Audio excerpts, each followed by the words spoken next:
and we have to really escalate the noise we make so that we'll be heard.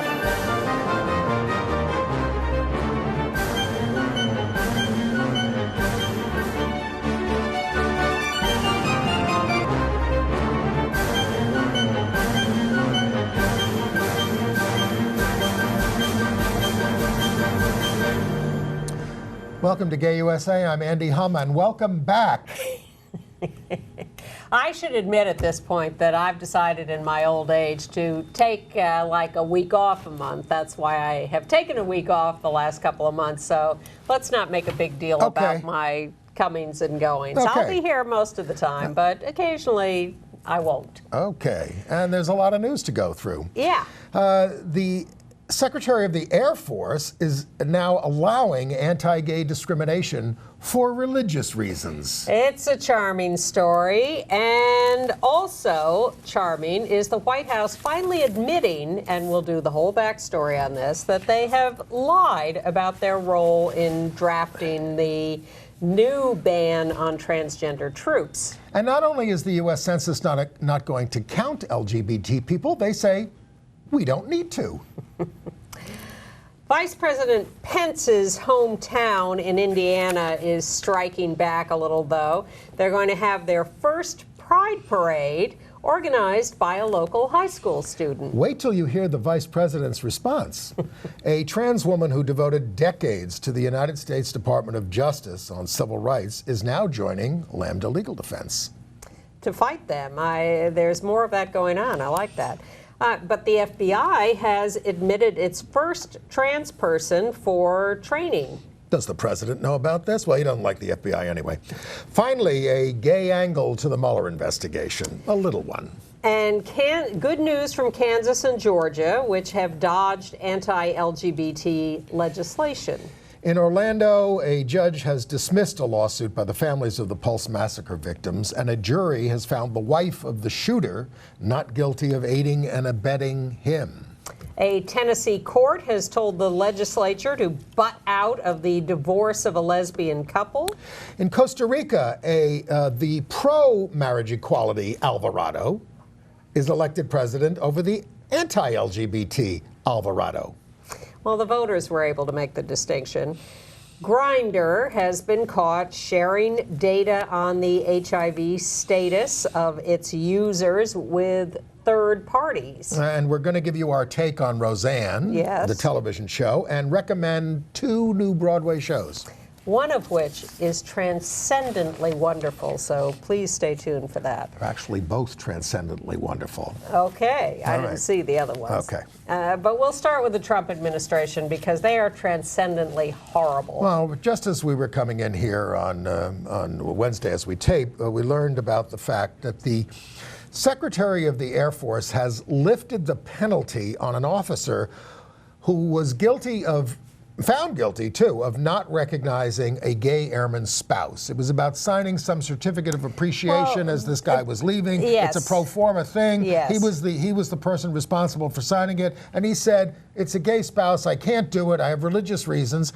And he was disciplined for this. They had in the Obama administration, under a previous administration in the Department of Defense. So the bigoted representative Vicky Hartzler, you've heard of her. She's very much behind the transgender ban in the military. More on that in a minute. She wrote and made a fuss about this. They got senators to sign on.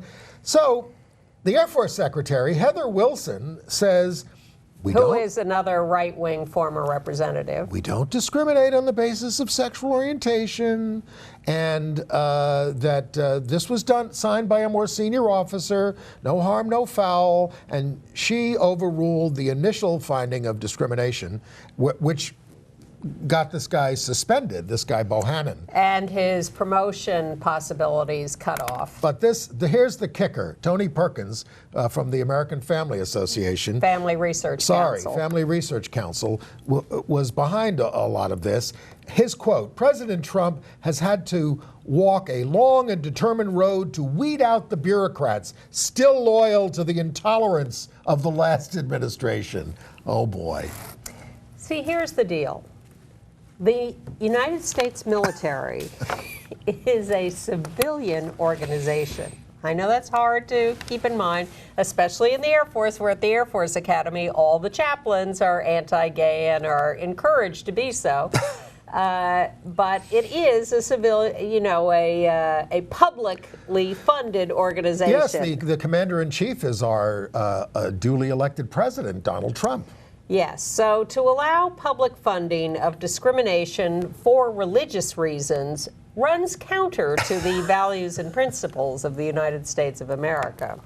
So nonetheless, Colonel Bohannon has been let off the hook, and he is back and reinstated in full honors so he can continue to discriminate against LGBT people in the military. Sad. But that leads us to the even larger question of what's going on with transgender troops in the military. Because the White House has finally admitted that they, in fact, wrote the memo about barring trans troops that they claimed the Defense Department had written and given them. Yes, see, the whole deal was they're in court and they're losing over this. So the judges are saying, what does the military, you keep saying the military says something about this, what do they say about it? So Mattis put out this report, quote unquote report, that we could tell or was written by the Family Research Council and other right-wing groups. It was Heritage Foundation. All lifted from their anti-transgender literature. Right. We could tell that that's what happened. Yep. According to BuzzFeed, I guess, Mike Pence had a whole working group on this, yes. which he denies. Yeah. Because, well, and so this could undermine the fact that the White House was involved with this, and it's not just from General Mattis, could undermine them in the court cases. Although we can't let Mattis off the hook entirely, because he allowed his name to be used with this, and he had to make a choice about whether he was going to stand up and say, I don't agree with this, or whether he would allow them to exploit him to further their lies. He let them overrule him. He did. And I just want to take a step back on this, because I don't think we can remind people too often how this happened, since the mainstream media seems to have lost the thread on this and always says, this came out of nowhere, we don't know how this happened, it's not going anywhere, and they're completely wrong about all of this. And it goes back to this Vicky Hartzler. And a year ago, almost a year ago, I think it was July of last year, the Congress was debating a defense appropriations bill.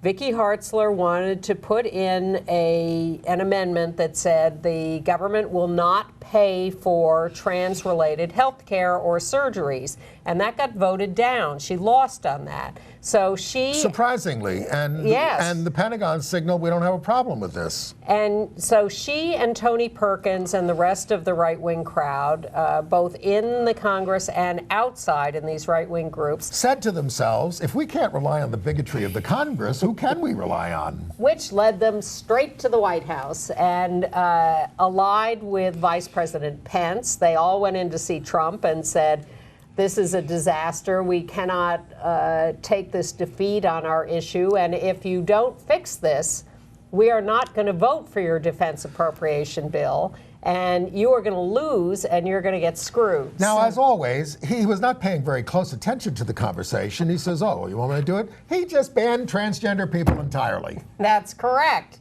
He upped the ante. He got up one morning at 6 a.m. and tweeted out, no more trans troops in the military. And he said, that's not what I was supposed to do? Well, it's done now. And that's where it came from. And the mainstream media, even though this has all been written about and all put out there publicly, they never caught on to this, so they continue to promote the fiction that this was just a figment of his imagination. Well, our judicial system, such as it is now, did catch on to it, and they've overruled him several times. Well, because he lied and said that the generals were the ones who told him to do this instead of Vicky Hartzler and Tony Perkins. So our side all went to court with different court cases all over the country. We won all those court cases. We brought out the Rand Corp study that said there was no harm with trans people serving. Mattis and Dunford and the other generals all supported trans people serving. But now we're getting to the deadline of when they had to actually follow through and all that. And that's when this latest thing came up where they claimed the generals had given them a new report saying trans people should not be serving and it was too expensive and too disruptive And now it turns out that all that was, again, written by Vicky Hartzler and Pence and Tony Perkins and all of them. Now, what they're counting on is that there is a fig leaf, at least, of deference to the military on this, because some military leaders have signed on to this bigoted statement. With a gun to their head. Well, because what choice are they given? If Mattis and Dunford and those guys stand up now and say, no, I'm fine with trans people serving, they're going to be out the door.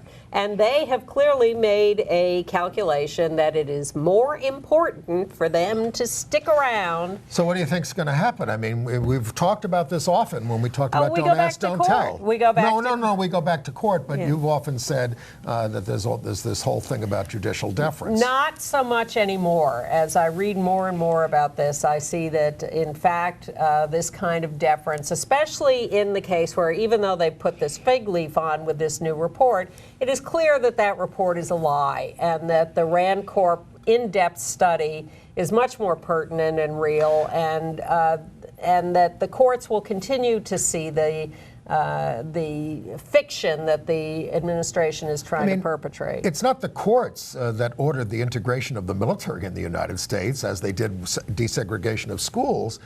It was Harry Truman signing an executive order. Sure, but it is now 60 years later, and the courts are hipper, and they have already litigated this a lot, and I am confident that the courts, up to the Supreme Court, there's an issue.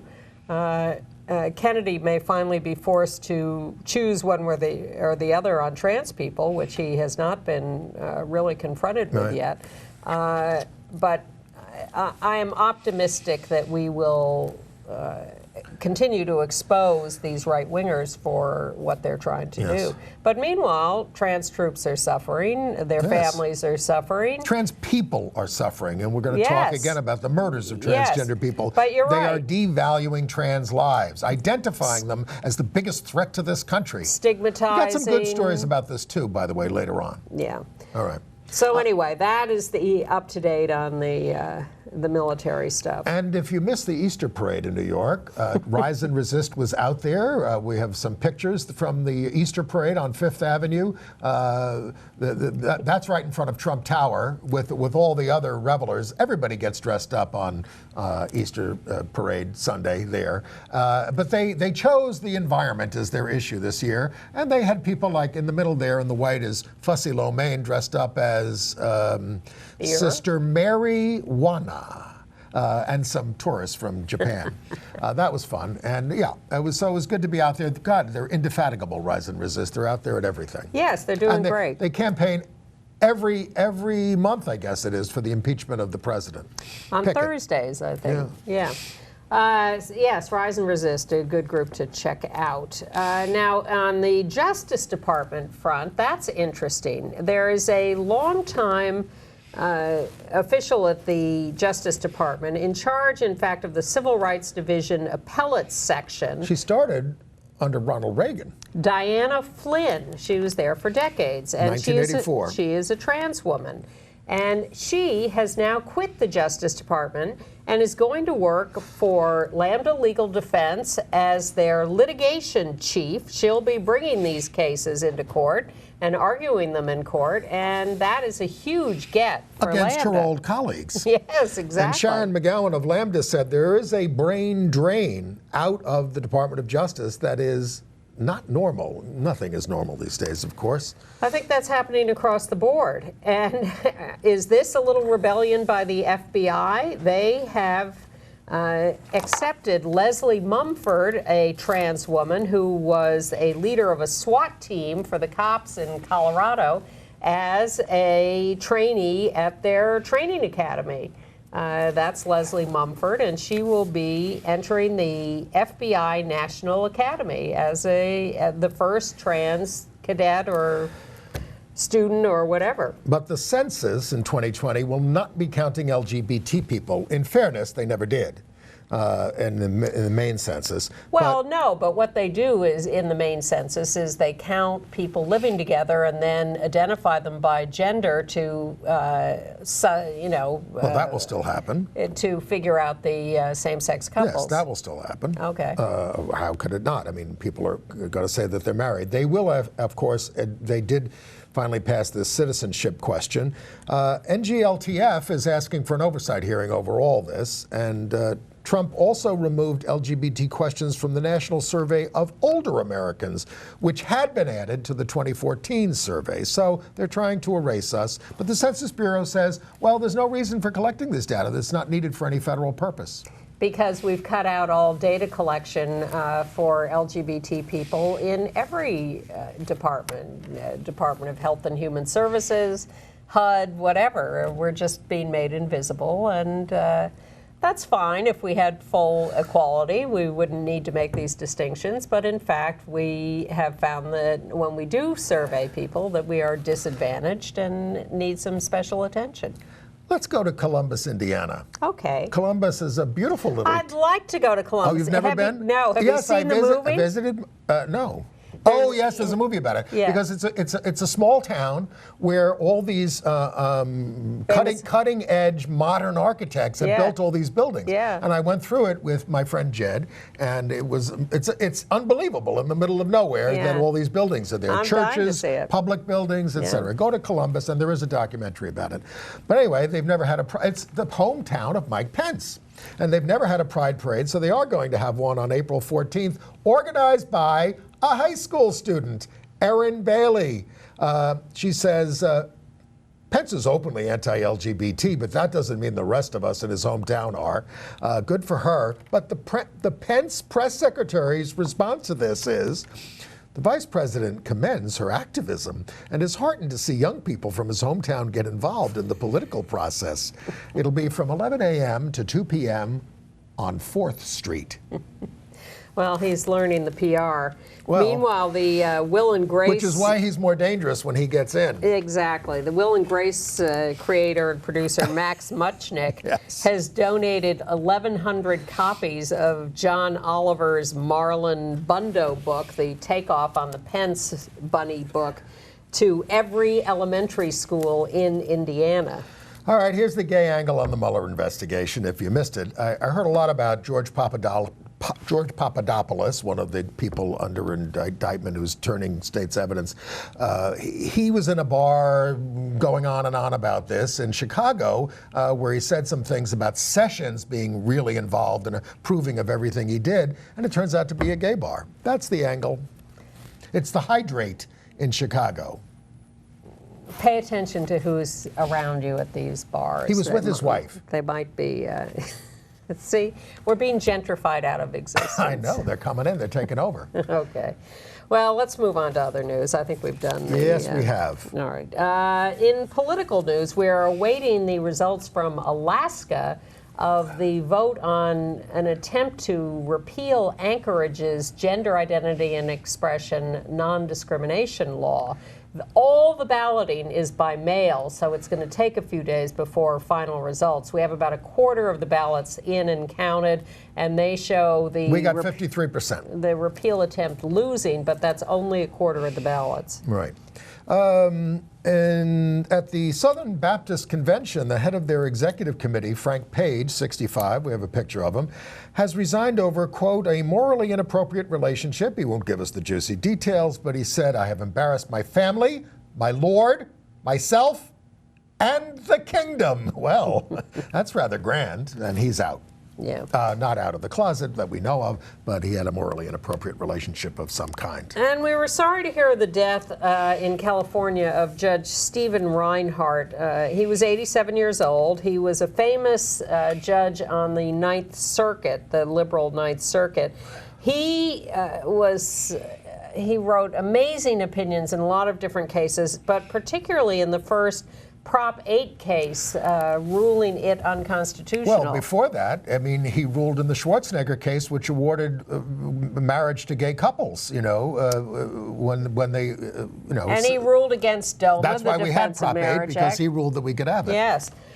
So he was a good guy and famous as a great civil libertarian, and we were sorry to hear of his death. Yes, absolutely. In Alabama, Representative Patricia Todd, who is resigning, the only out lesbian member of the state legislature there in Alabama, she gave a farewell address, which got a standing ovation from the state legislature in Alabama. There she is. She talked about the way she was able to get along with everybody, even though we disagreed on issues, which is nice to hear, I suppose. Even though, there were 2 out gay candidates running, one for her district and one for another district in Alabama. One of them's an ex-Marine, I think, running for her district. Well, I want to stay in Alabama. Well, this is a terrible story. Yeah, okay. Well, it's in Huntsville. A man named Sean Cole, 29, and his girlfriend, Khadijah Moore, were convicted of rape, sodomy, and sexual abuse of a child. The man had an 11-year-old son who they thought was gay, so they sexually abused him with the woman. She failed to show up the court date in absentia. They face life in prison for this. He was an autistic boy who lives in Georgia with his mother, and he'd been visiting his dad, and the dad picked up on the fact that he thought his kid was gay, so he saw him with another boy, and he thought awful. They were acting that way. Back to politics. Cynthia Nixon is continuing her campaign for governor here in New York. She appeared quite cleverly, I thought, on the Wendy Williams show this week. And she got the audience really on her side. And Wendy's audience is not terribly political. She's a very skilled performer who knows how to win the audience. That's what you have to do. She got them involved in understanding some of the arcane politics in the New York State legislature. They were cheering her on. They were giving her big ovations. It was quite interesting to see that she could perform so effectively with that audience. And Wendy asked her about the role of black women in the campaign, and she talked about their fundamental importance to the Democratic Party, and if the Democratic Party doesn't pay attention to black women and to the Black Lives Matter movement, that they were going down the drain. And she also supported legalization of recreational marijuana for the tax revenues. Governor Cuomo is notoriously opposed not only to recreational marijuana, but to medical marijuana, which he has done everything he could to stand in the way of. It is available in New York only on a very limited basis. And not in a smoked variety, only in liquid form. And we told you about how Cynthia Nixon was dubbed by the former out-speaker of the council, Christine Quinn, as an unqualified lesbian, so she has embraced the label and made a campaign button on it. Unqualified lesbian Cynthia for New York. I get one of those buttons, but I like to think I'm a qualified lesbian. Well, there's the other meaning of unqualified. Unqualified, with no, we're not qualifying it in any way, shape, or form. You are a lesbian. Well, that does it. I'm getting a button. Okay. The New York State budget was passed. It's a terrible thing. And it was held up, we told you, by a rogue Democrat who's an Orthodox Jew, Simcha Felder, who wanted no oversight over yeshivas by the state education department, and they caved into him in order to get the budget passed. This is the religious right in New York, which is supposed to be a liberal state, but we know better. In Ohio, the ACLU and Lambda Legal Defense are suing to challenge the state's blanket refusal to change gender identification on birth certificates for trans people. Good news from Kansas and Georgia. Kansas rejected a bill letting agencies refuse LGBT adoptions after the Senate approved it. Yes, the Senate approved it, the House rejected it, but it now goes to conference committee. So while it seems to be dead, there is a slight chance it could be revived. We'll keep an eye on that. Not until there is a silver stake through its heart. But in Georgia, the legislative session ended without passage of the anti-LGBT adoption bill proposed They there. tried everything they could do to get it in there. But we ran out the clock, and therefore we're safe for a little while longer. Okay. Wonderful story from Iowa.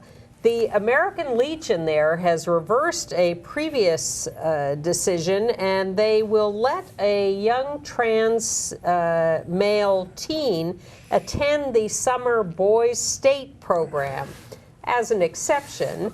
But Emmett Cummings will go to this program that the American Legion runs every year to sort of train young men on politics and government. And when the American Legion is welcoming trans kids into their programs, I think that is a great step forward. And a breakthrough in Wisconsin, where a woman named Rebecca Dallett won a seat on the state Supreme Court. This is the first time in 23 years that a liberal candidate that wasn't an incumbent has won a seat on the high court. She beat a reactionary, and Governor Scott Walker tweeted that this could be the start of a blue wave. Now there are now six out of the 7 members of the Supreme Court are now women, and it was a big defeat for the NRA. It gives me hope for Tammy Baldwin in Wisconsin, who is running a very, very tough fight for re-election.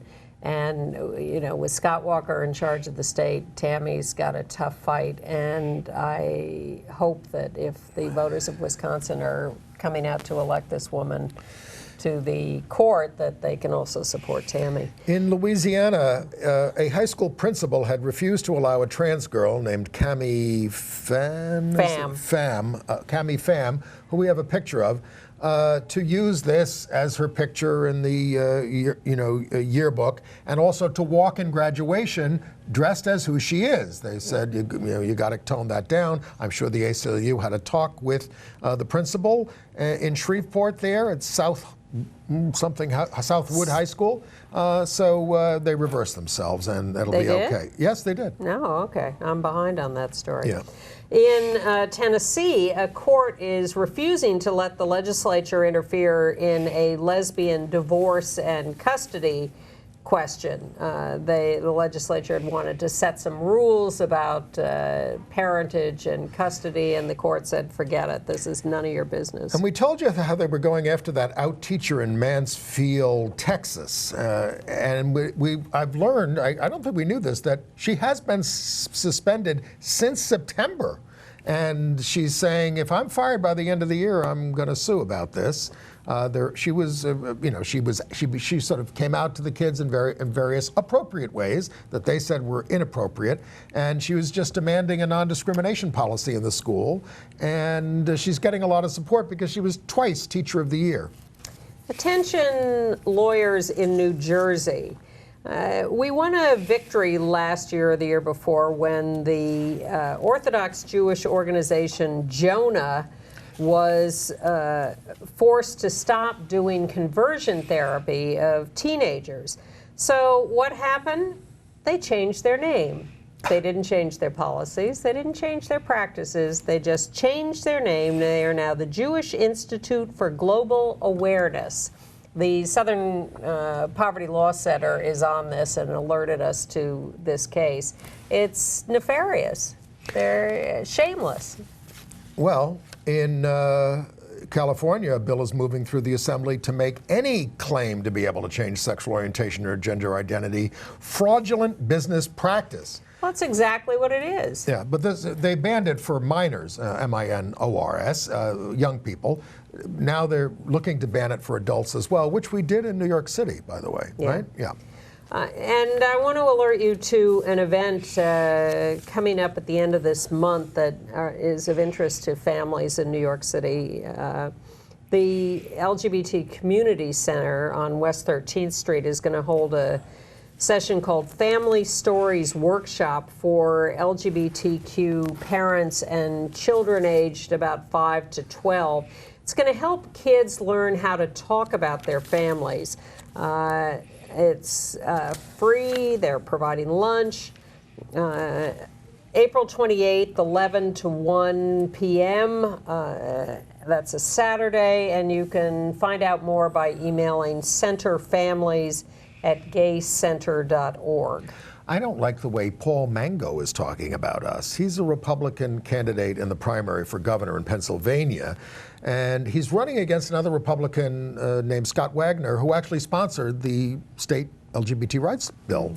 So he is accusing Scott Wagner of promoting dangerous bathroom laws that allow boys to shower with girls. These are the ads that he's running on television. We are living in the transitional time between ignorance and unfamiliarity to a better way. If we survive, it might be much better. And I'd like to mourn Trip Zanaidis, 37 years old, killed in, you may have heard about the helicopter crash in Iraq that killed half a dozen people. I know here in New York we were mourning one guy, a firefighter who died. Well, this guy, Tripp was a firefighter too. He also went to Stanford Law School and was on his third military tour. He works at a big local law firm here. But he was out at 15 and served as an out gay man in Iraq, and is a huge loss. Trip Zanaidis. And terrible news from South Carolina, where a trans woman, Sasha Wall, was murdered in Chesterfield County, shot dead on Sunday morning. The police believe she knew her killer.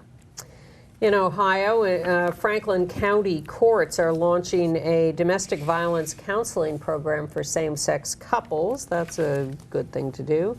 Yeah, go ahead, Orlando. Well, in Orlando, first of all, the Pulse families of the people who died were suing social media companies for allowing ISIS to spread their messages on their sites, and the judge dismissed that suit this week. Yeah, hard to do. And then there was the case of, you all heard about the wife of Omar Martin being found not guilty.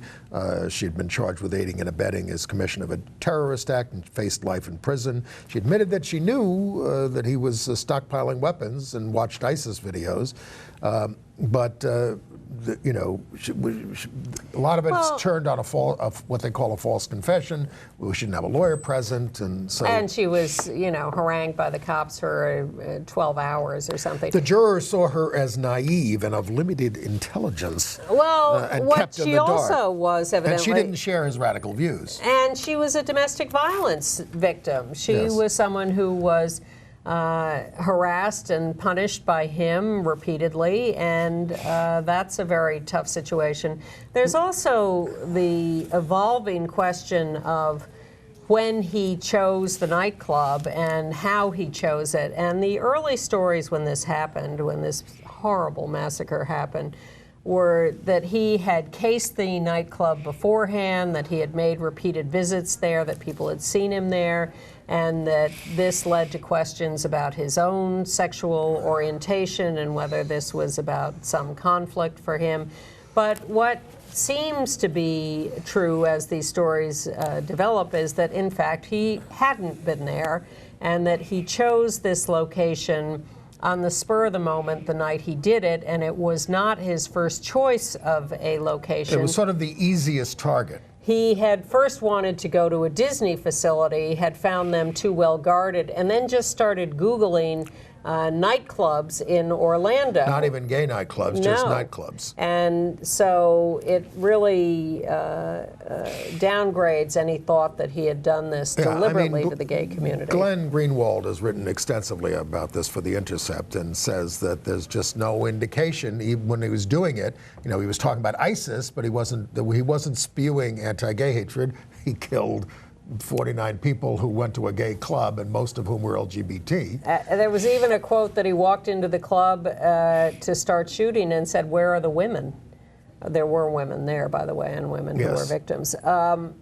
But I think there is an enormous and completely understandable rage and despair on the part of surviving friends and family who want someone to blame, some catharsis of punishment for someone. So when the wife has been exonerated, there is a lot of anger about that and a lot of concern that that's inappropriate. But I don't think we have any way at this point of finding some reason to pin this on her. And it looks like we're not going to get justice in Arizona anytime soon. You know, the voters in Tempe went to the polls, and 90% of them voted to expose the donations to nonprofit groups in political campaigns. And the Arizona legislature just says, "Oh no, you don't. We're not letting you do that." So much for local control. I think a big Republican principle. They have They have a personal agenda going there. We're not telling you who gave us the money and whose interests we might be voting for as a result. All right. International news? Please. Okay. Well, let's start with marriage international news, and specifically how big a issue same-sex marriage was in the presidential election in Costa Rica. We do have the coincidence of both candidates being named Alvarado. But Carlos won, and he, you know, I think he's with the ruling party, and he got 61% of the vote in the runoff, even though the late polling said that he was going to lose. But he beat the anti-gay fundamentalist Fabrizio Alvarado. And he is also Carlos is at 38 the youngest president ever, now and he's pro-marriage equality. Now the good news is that the Christian evangelist same-sex marriage candidate who lost graciously said after the election, you know, I respect these results and we're all together and we're all going to be happy. The bad news is that during the campaign there was so much rancor over this issue because same-sex marriage became the prime issue in the campaign after the ruling by the Inter-American Court of Human Rights. Which was in a Costa Rican case. Yes. That LGBT people in Costa Rica suffered a lot of attacks and harassment. As they did in the United States when this was put on the ballots all over the country. In Bermuda, where they have delayed the repeal of same-sex marriage pending more court decisions and stuff like that, a second lawsuit has been filed by Out Bermuda, the local equal rights group, and this one sounds a little bit better. Yes, backed by Carnival Cruise Lines, who are nervous about losing business. Yes, and it's going to be heard by the Chief Justice in May. And we have won this case before in the courts, and then the legislature tried to overturn that by passing the repeal. And the legislature delayed the implementation of their ban on same-sex marriage until after the court cases, basically.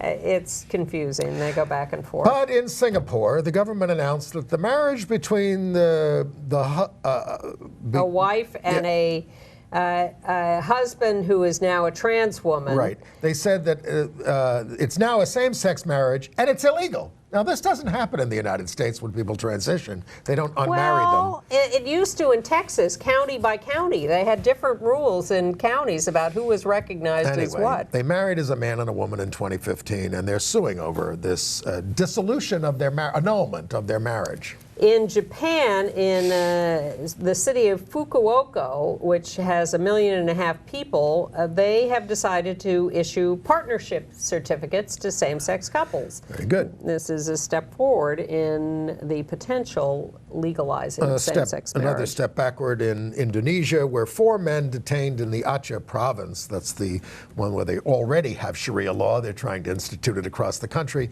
they were arrested on suspicion of having gay sex. They were rounded up by vigilantes. And if convicted, they face 100 lashes, and Human Rights is demanding that they be released.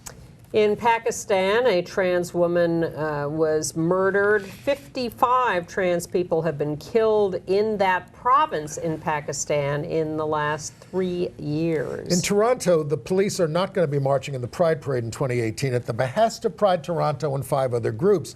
The police chief says, we're trying to be more sensitive to community concerns. They're very much under fire for the way they mishandled the disappearance of gay men.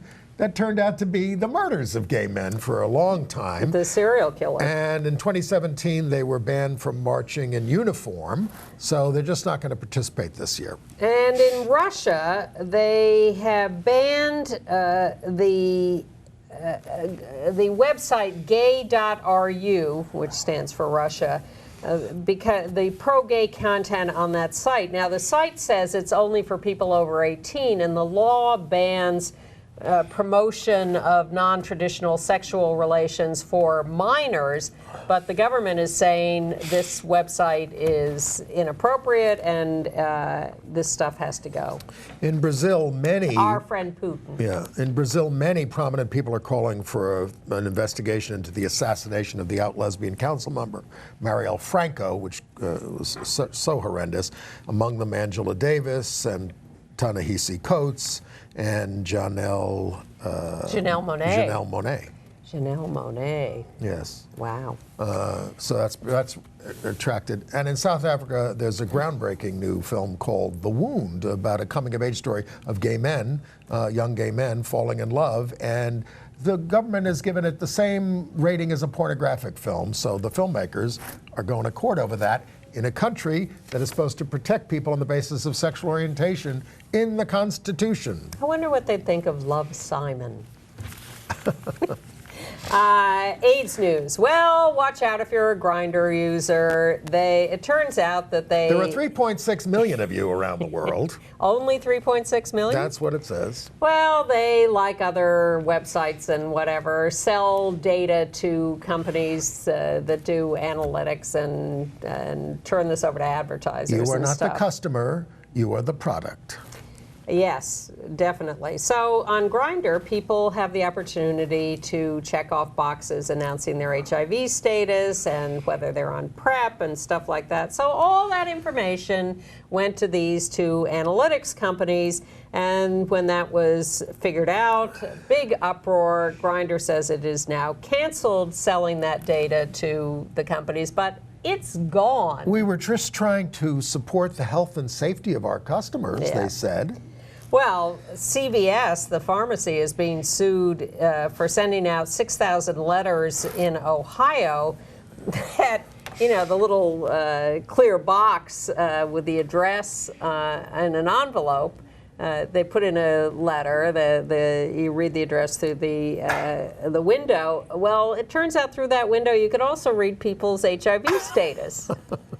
God. So they're being sued. And if that's not bad enough, super gonorrhea is on the loose. We've talked about this before. It's the kind that cannot be cured by any known antibiotics. It was picked. The case that they found now is a case from a woman in Southeast Asia that's gotten to the West. And the CDC says, here's the deal. The CDC says the gonorrhea is up 63% in the last 4 years in America. It can be orally transmitted, and you won't even have symptoms. So we've really got to get on the Well, they're ball. telling people you need protection in oral sex, and that's going to be tough They're for people. even worried about deep kissing, because, and again, you won't have symptoms in your mouth, but then you have oral sex on a genital, and you transmit it there, and if it's the super one, you're in trouble. Yeah. Well, Sorry after for the that bad good news. yes, let's move on to entertainment news, because we do have good news here. Where do you want to start? Well, I mean, let's just start. How often do we get to recommend two Broadway shows? Okay. You and I saw Three Tall Women Together by Edward God. Albee. This is a Oh, revival. my God. This is with Glenda Jackson and Allison Pill and Laurie Metcalf. It's a very autobiographical play for Albee about his mother. And I don't know if we should just give most people understand the conceit of the play. Glenda Jackson is the old woman who's 92, is dying. But in the first act, Laurie Metcalf is her caregiver, and Allison Pill is a representative of her lawyer. And in the second act, this is the same woman at all three stages of her life. And it is such an interestingly constructed play and moving play, really.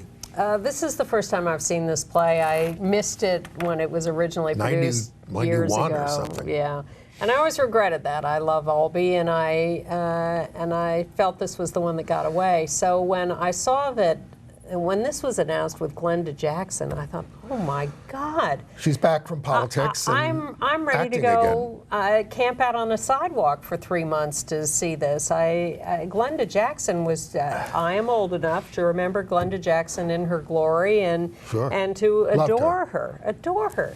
And yet, when I went to see it, I thought, you know, can this really live up to my expectations? Well, the first act, of course, is her just being a cantankerous, dying woman, rather repellent, and it's kind of hard to watch. Wow. But it all comes together in the second act. all of which is played together. There's no Yes. intermission. They put the two acts together. And the ghost of Edward Albee is on the set, unidentified. We don't know who was playing him, and it looks exactly like Edward as a young man. Well, this play is so miraculous. I cannot recommend it highly enough. It is astonishing. And Glenda Jackson's performance, it's this weird experience of sitting there and being so astonished by the performance she gives. And She's in her 80s, too. She's 83. She never misses a beat.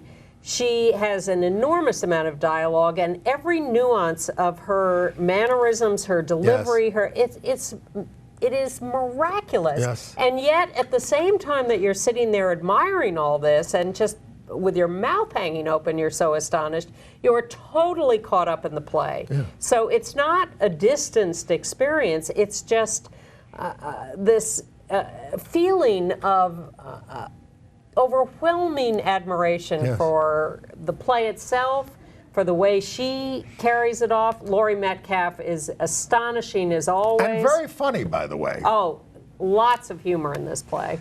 And Alison Pill just becomes kind of an afterthought. I like her in her movies and TV stuff, but Glenda Jackson is literally transcendent in this, and the play is fantastic. I would say Alison Pill has a more revelatory role in the second act when she plays her as a young woman. Yes. Because she's struggling with, am I going to end up like you?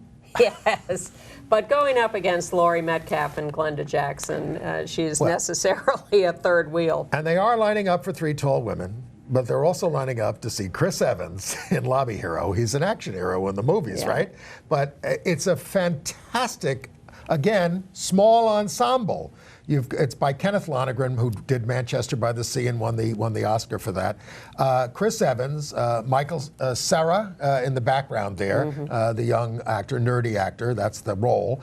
Brian Tyree Henry and Belle Powley. It's a moral tale about conscience. That's all I'm really going to tell you. And it's also very funny and very surprising. It's in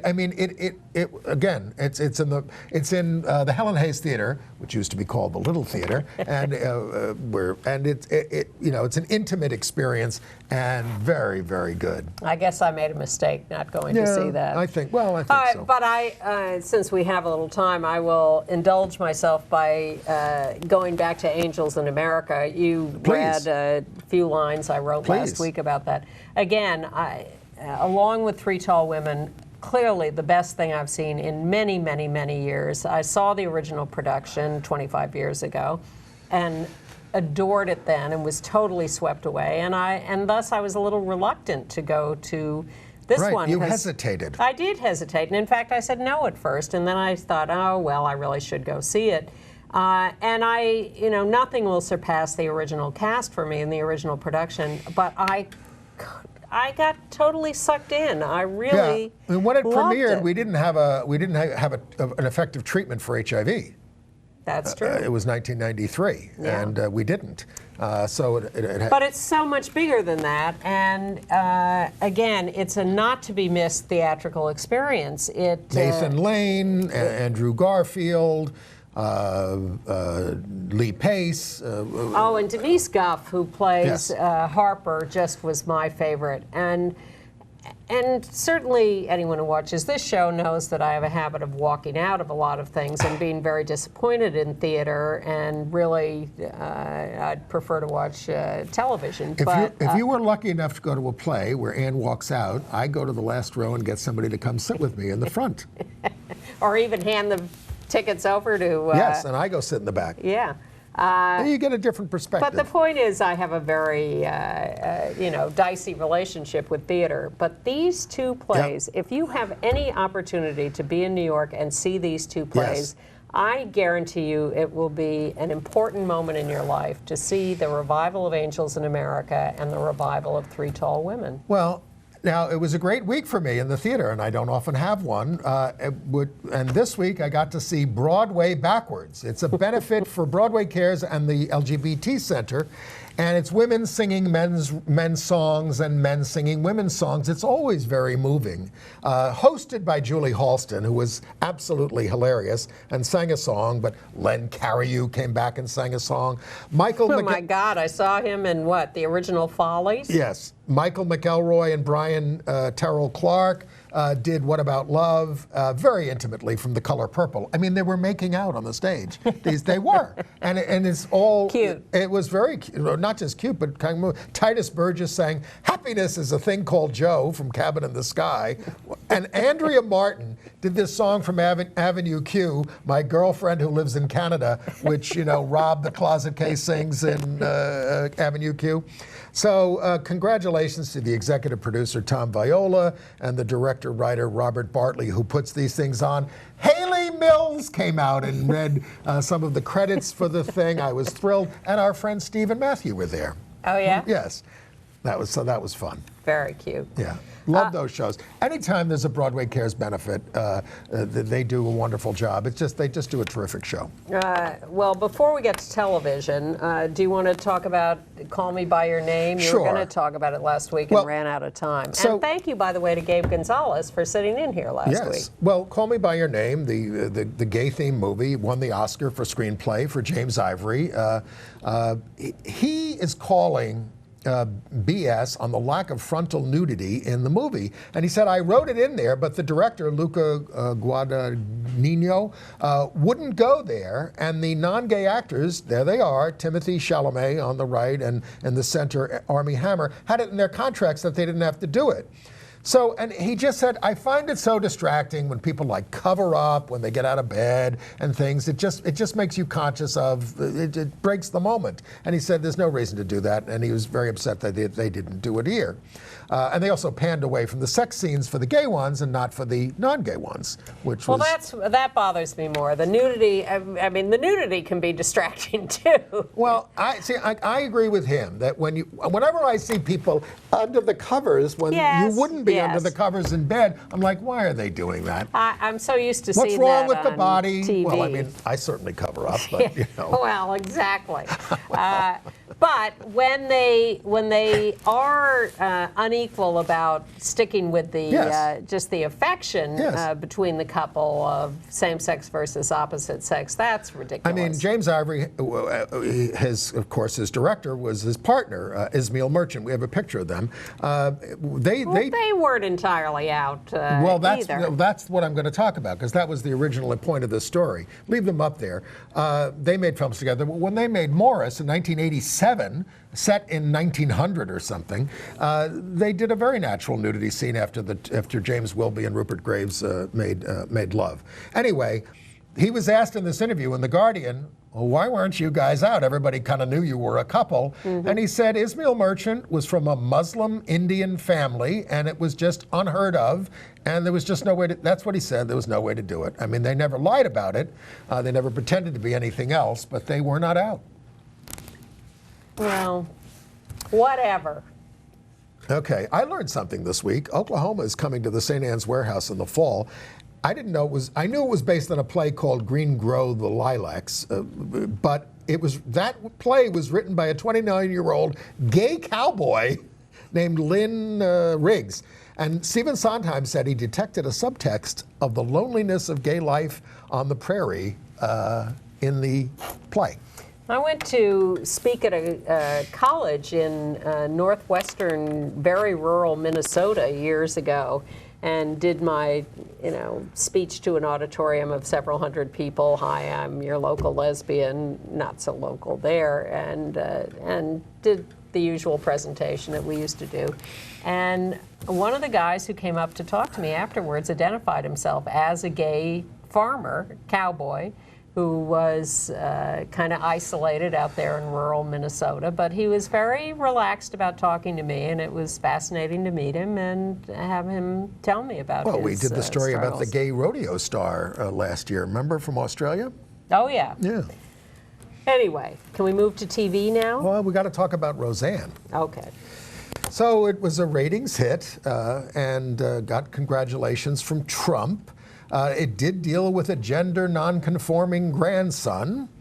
although not specifically transgender in a specific way. This has become quite the controversy because on the show, this is Darlene's son. Darlene has 2 kids on the show, teenagers, a girl and this kid, and who dresses in traditionally female clothing a lot, and is challenged by Roseanne and Dan, his grandparents. Well, are you a boy or a girl? And they're worried that he's going to get beat up in school. And he says, I'm a boy. I just like to dress like this. And so now there's some controversy because there are activists in the trans community who say, oh, this is just, this is right-wing stuff, this is anti-trans stuff that denies the existence of trans people. This is inappropriate, and they're up in arms. And I think there is some argument to be made that certainly there is a spectrum of people's identities in the world, and this is a depiction of someone who would be described certainly as gender queer. Gender nonconforming. Absolutely. But so are we. But we haven't any evidence yet that they're out to undermine trans identity. A little more disturbing is that Sarah Gilbert, who plays Darlene, who is now one of the producers and creators of this reboot, was asked about the son, and she says he's too young to identify as gay. Well, you know. That's ridiculous. Come well, on. I'll tell you, the people putting together the show don't know much about gay people. I mean, Roseanne she was... is a lesbian. Roseanne... Well, and Wanda Sykes is working on it, too. Well, Roseanne was interviewed by Patrick Healy, an out gay reporter at the New York Times, and was asked about, you know, you're a big Trump supporter, your character's a big Trump supporter, you know how anti-gay is. He is not anti-gay, she says ignorantly, because she doesn't know anything. Because she doesn't watch Gay USA. Well, you don't have to watch, we just have to look at all the anti-gay appointments that he makes all the time. Yeah. So a lot of people think the problem with the show, if there's a problem with the show, it might also be the normalization of Trump. But Kareem Abdul-Jabbar, a great liberal, says that the show is relentlessly criticizing Trump and his policies and is the most subversive show on television. I don't know about that. I kind of hope so, but I don't know. They're 3 episodes now. They have a short run, and they've already been renewed for next year. They have some evolving to do. We'll see how they do. Why isn't Trump castigating Roseanne for the way she handled the sacred national anthem, which he criticizes black people for? She's the one who sang it totally off-key and grabbed her crotch while she was doing it. What has he done that he is ignoring in his past? Now, American Idol.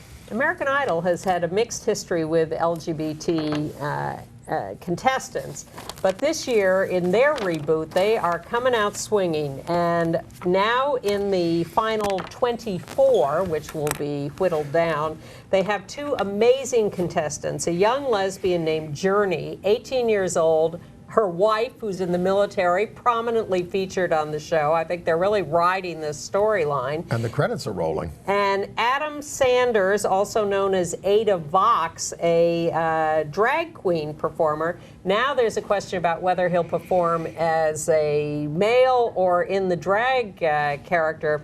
He is also totally amazing. So American Idol has a lot to offer at the moment. And welcome back, Billions, and the non-binary Taylor character played by Asia Kate Dillon doing a fantastic job. And Bill wants to recommend Ruby Rims at 88's on what day?